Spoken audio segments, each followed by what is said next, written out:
Well, Liz, thank you so much for joining us today. Liz Allen will be performing her one-person show tonight, I'm My Mother, on Friday, May 5th at the Playhouse at White Lake. The following day, May 6th, will be the improv class that Liz Allen will also be teaching. Liz's CV is really impressive. She won Coach of the Year 3 times in a row at I.O. Chicago. The award was renamed the Liz Allen Excellence in Teaching Award. She won it that many times. She co-wrote Improvising Better, a great book for anyone interested in improv. The IO Training Center, she was the IO Training Center director for 3 years. She also coached the Commune, which is the improv ensemble in Mike Birbiglia's 2016 feature film, Don't Think Twice. Like, I'm actually nervous, Liz. So talking to you Ian, about no need. For anyone who isn't familiar with Chicago improv, how would you describe it? That's a great question. How to describe Chicago improv is, it's an area of the country of the United States that is steeped in improv history that I don't think many people understand how deep the roots go here in Chicago. There are improv roots all over in other cities, New York, LA, San Francisco, Toronto, probably other cities around the globe, things that I'm not familiar with. I know Commedia dell'Arts, the whole clown world of Europe has contributed a ton to improv and vice versa. Chicago is steeped in history going all the way back to the beginning of the 20th century. There was this lovely woman named Jane Addams. Maybe some people have heard of her. She ran a community house, she was a social worker and helped with people new to Chicago, immigrant families assimilating. And she heard of this woman named Viola Spolin. I swear this is only going to take 5 hours. Viola Spolin, Viola Spolin started teaching improv games and created these theatrical games to help with some of the children she was teaching. And Jane Addams invited Viola Spolin to come help teach improv to the people in this community house called Hull House that needed help assimilating. The improv that Viola Spolin did was a huge hit with helping these people work together, realize that they could succeed as a team, that they needed one another to depend upon. And it didn't matter that everyone didn't speak the same language. They could still communicate. So these tenets of improv that we use today on stages in Chicago go way far back to those early years. And then Viola Spolin's son, Paul Sills, is one of the founding members of Second City. And then he worked closely with this gentleman named Del Close, who was a controversial figure, but was the creative force behind Improv Olympic and IO. I studied with Del extensively in the early 90s.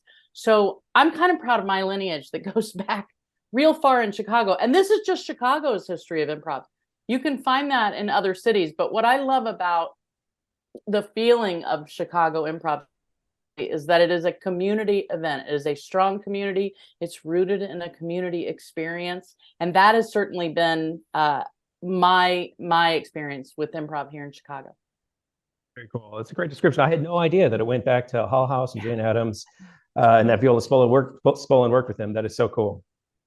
Yeah, and Jane Addams was one of the first, if not the first or second woman ever to win a Nobel Peace Prize. And she created a model of social work that spread around the country. So, in improv, we like to say improv hopefully helped with that success that she had. Very cool. How did you get into improvisation? What was your route to it? Oh, boy. Well, it's interesting that you asked, because before we did this interview, you hit record. Remember, we were chatting. I had asked Ian, I'd asked you, Ian, you're here in this conversation with me. I'd asked you about your history of improv, and you said you'd perform some with a group that is now in Wheaton, Illinois, a suburb of Chicago. It is my friend from way long ago. Her name is Eileen McCardle. I had moved to Chicago in the summer of '90 for a totally different career. I was not in theater. I wasn't even thinking about improv. I didn't even know improv existed in Chicago. She was a friend of a neighbor, and she said, "Would you like to come see my show? I'm graduating from the training center at Second City." I literally said, "What's Second City?" Like, I had no idea. Went and saw her show. It was a level 5 training center show. And the improv just blew me away. it captivated me immediately. It was one of those things that a lot of improvisers talk about, or people that just find a passion instantly in anything. I just said, how does that one work? I want to know how that works. I want to do it. It can't possibly be true. And then they announced at the end, if you're interested, take classes. So I signed up for classes. It was a completely happenstance. I wasn't looking for classes and anything. I didn't know it was going to change my life. I had no idea. Very cool. What was the career that you had come to Chicago for? Well, I'm a mechanical engineer by training. That's what I did for 10 years.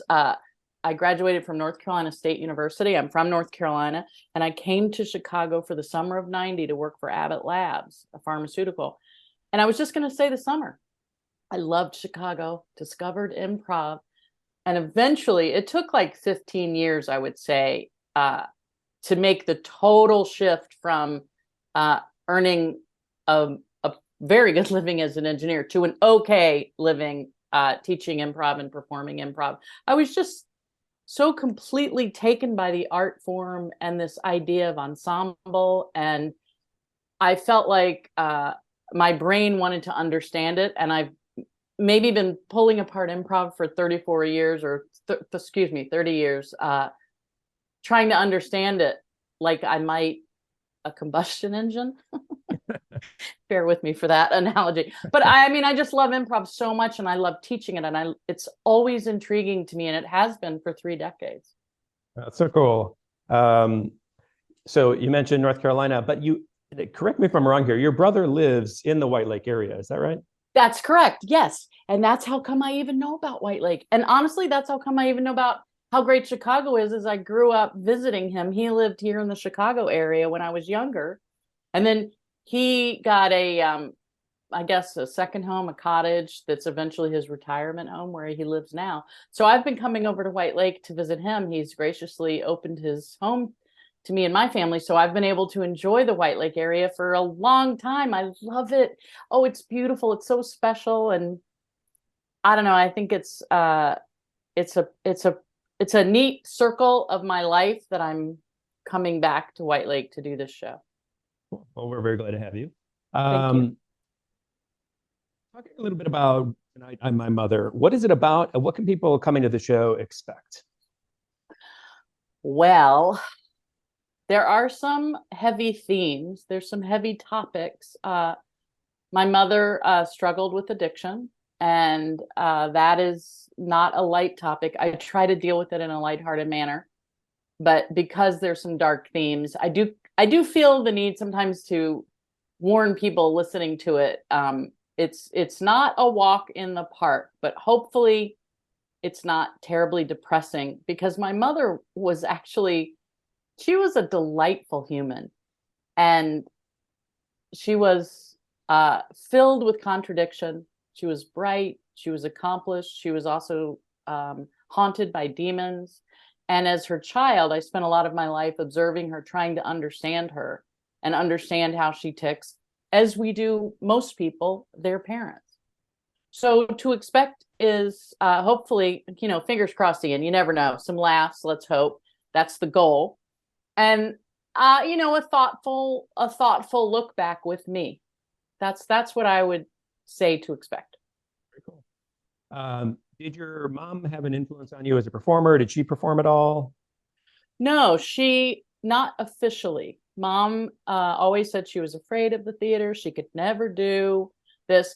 But I don't fully buy that, because my mom held court in every room she was in. She was a very bright spark of a person that people remembered. People told me, my whole life, like, oh, I love talking with your mother. Your mother, we love inviting your mother to parties. So I think there was maybe a quiet performer inside her, but not an official performer.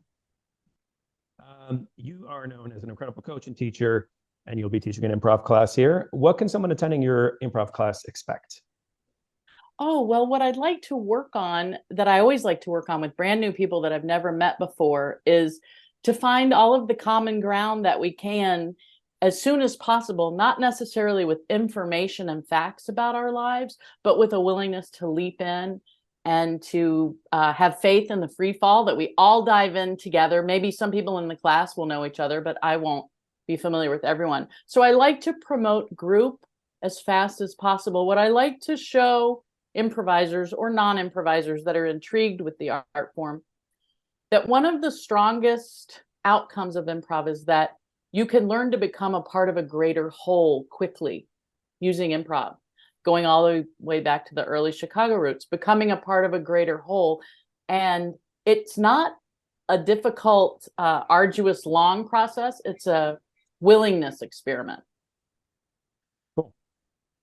If someone hasn't taken an improv class or is maybe nervous about taking an improv class, what would you say to them? Oh gosh, and they wanted to, but they're nervous. Well, I would say keep in mind that improv isn't about being funny. It's actually not a funny art form. It is not stand up. You don't have to write jokes. You don't have to find the punchline. What you have to be willing to do is be honest, listen, absorb what's going on around you, and reflect it. Like the pressure to be funny needs to be taken off the table as soon as possible. Now that's with spontaneous, improvised, collaborative experiences. Now, in something like what I'm doing, where I'm writing a show, the written word, I do intentionally want some funny relief moments in this material. So I will build in comedy, hopefully, in this written material. But when you're spontaneously improvising, you can't have that pressure for comedy. So in my opinion, so what I always tell people when they're nervous is you don't have to be funny. You don't have to bring any references. What you have to do is just be open. Your show, is it an improvised show? Is it a scripted show? Is it something in between? How would you describe it? Well, I would describe it as mostly scripted, without a doubt. Some storytellers don't script their material at all. For instance, I'm familiar with, or at least I've seen in interviews, that Kathy Griffin doesn't script her material. She does like 12 beat sheets, or 12 beats on a sheet, where she'll say, I'm going to hit these 12 stories, and these 12 stories will take about an hour and a half. And my show is a scripted piece of material for sure, over an hour of scripted work. But there's places in it that I do allow for looseness, that if I feel something and I want to expand on something here or there improvisationally, I will. But the show itself is, 99% scripted. Good to know. Okay, cool. So if it feels like there's something that maybe you can go off on a little bit, you feel open to being able to do that, but you have sort of that structure to it. Yeah, without a doubt. And the thing about using improv, in my experience, when you have scripted material and then you use improv to explore, you want to know your scripted material that you're coming back to. So I have scripted, almost like it's like scripted goalposts, and then maybe in the middle there's some room for improvisation. And I credit this learning experience also with knowing how to do this to Mike Birbiglia. He's helped me really understand, because his career is a marriage of improv and scripted material, stand-up, and story. And so I've been lucky enough to learn from him about how to script something, but leave room for discovery. Very cool. Yeah, actually, that was something that I was wondering with your show. I know that you've worked with Mike Birbiglia, and then you wrote this book with Jimmy Carrane. And Jimmy Carrane, I believe, has done one-person sort of like storytelling shows as well. Yeah. How did you get from improv to storytelling? Was there something that took you from sort of working with groups to working on your own? Oh, that's a great question. That's an interesting trajectory. I didn't predict this.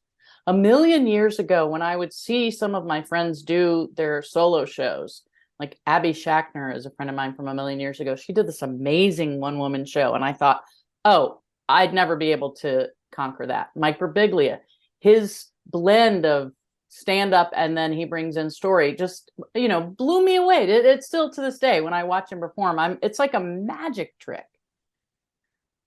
But then it was through monologues that I really got intrigued with the idea of solo performing, because improvising monologues is such a part of long form improv, and that's what we did at IO. For people who are unfamiliar, long form improv is the art of creating a cohesive piece of theater in maybe 35-40 minutes by 6 or 7 improvisers on stage, or more or less. The number in your team doesn't matter. But you want to weave a tale back and forth. You want to make connections. And a part of that really resonated with me from day one is the monologue aspect, where you go downstage in front of an audience and all by yourself without your ensemble, you tell a monologue, short, 20 seconds, 1 minute, 2 minutes is a long monologue. So then on my own, I started monologuing just on my own, like in my apartment as my mom, because I loved improvising monologues. I still love teaching monologues. I love to teach monologizing into long form as a technique. So it was born from my love of the monologue. I was lucky growing up in the early 90s here in Chicago, growing up as an improviser. When I discovered improv in the early 90s, because there were some strong monologists here, and you couldn't see improv without seeing someone like Adam McKay come out and tell these brilliant personal monologues, short and to the moment. Neil Flynn, Tina Fey, Steph Weir, Bob Dassey, come out. These people that we all know, Tammy Sager, way back when, monologues were very prevalent. And I am certain that's what planted the seed long ago for Tonight I'm My Mother. Very cool. Yeah, one of my favorite, when I would go to see shows in Chicago, one of my favorite things to see was their Armando, which always has a monologue, I think, in it, right? Yeah, it's a so much fun monologue to see. form. Yeah, so cool to see someone sort of extemporaneously talk and then just people generate scenes off of what was said there. Exactly. Okay, Ian. So don't worry, I'll just keep you here till dinner. But this is exciting that you're mentioning the Armando, because I was at the very, very, very first Armando a million years ago on the Monday night, right? That's I'm awesome. just, I think, yeah, I'm proud of that. Not that I went knowing, oh, I'm going to go to this thing that's going to go on for 20 years. I think they had like an 8-week run scheduled, or maybe an open run, and they did it on Mondays because all the other theaters are dark. So everyone would have that night off. And Armando Diaz himself told these great stories from his family, and then everyone improvised around it. And I was absolutely struck by the richness of his monologizing. And he did the monologues for the longest time. You know, he was the part of the genesis of that whole form, was that it was Armando's stories. And I remember thinking, like, well, I have a pretty crazy family. I've got some pretty crazy stories. Maybe there's something in this. So, this idea of using your personal stories for fodder in an improv setting then was not a far leap for me to think. At first, I thought of this as I'm just going to do some monologues. And then it turned into a scripted solo show. But for me, the Armando Diaz experience has definitely shaped my view of the potential of improv and script. Very cool.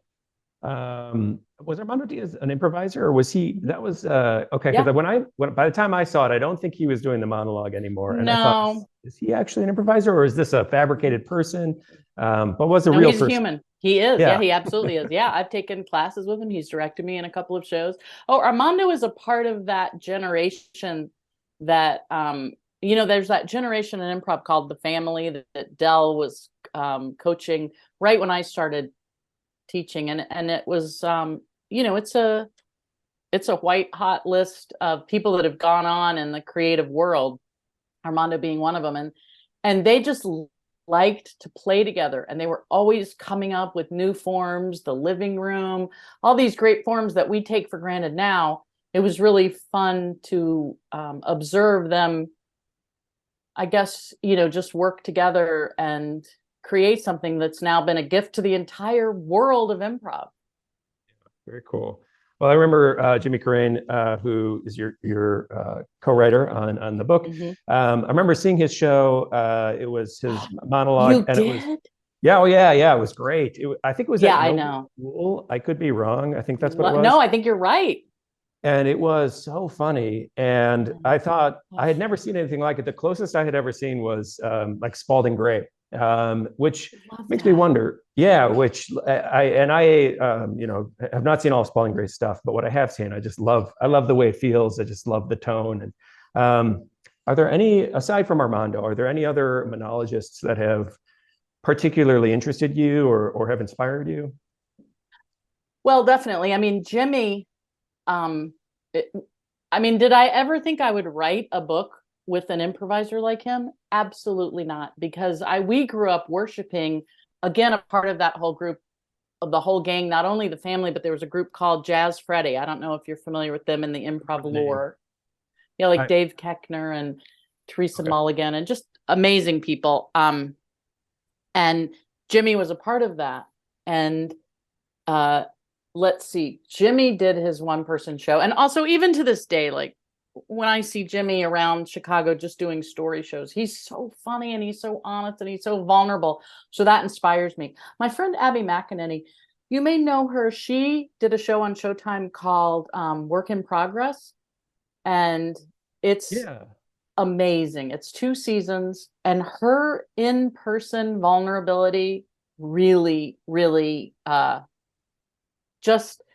it really helped light the fire in me that if you're going to get on stage and you're gonna tell some monologues that are going to turn into a show, some form of a show, live or scripted on TV, or that you have to bring your clear voice.